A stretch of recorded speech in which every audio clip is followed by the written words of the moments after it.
There's like 17 billion versions of Star Wars on LaserDisc, so it's impossible to talk about them all. I don't even have them all. I'm just going to talk about the ones I have and the ones I prefer.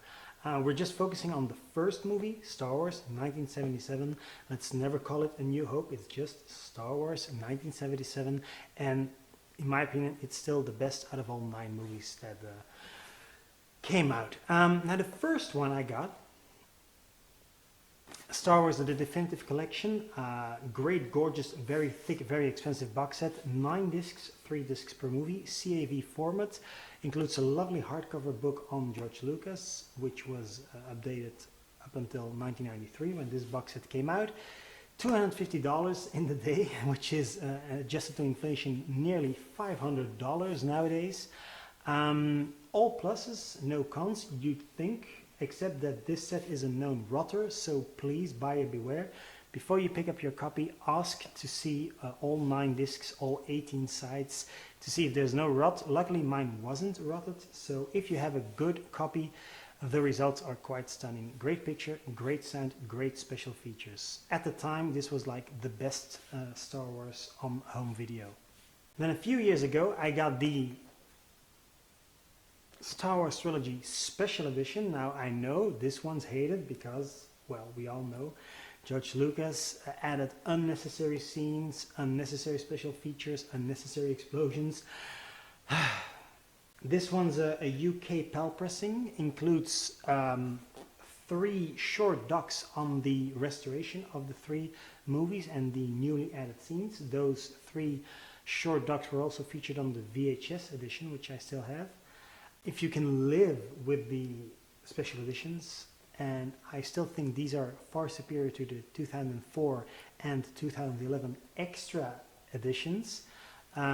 This one's the first time they were tinkered with, and these were the first time I ever saw Star Wars. So to me they hold some sentimental value, but of course now I know and I prefer the original ones or the original versions. But still, I will never trash talk the special editions because to me they were the first time I got exposed to Star Wars and the cultural phenomenon that is Star Wars. This one is also numbered. First pressing, 149 out of 5,000, and I don't think they ever sold 5,000 PAL LaserDiscs in the UK. So first pressing, pretty sure it was the only pressing. In my opinion, the best version of Star Wars on LaserDisc. The Japanese Special Collection from the 80s.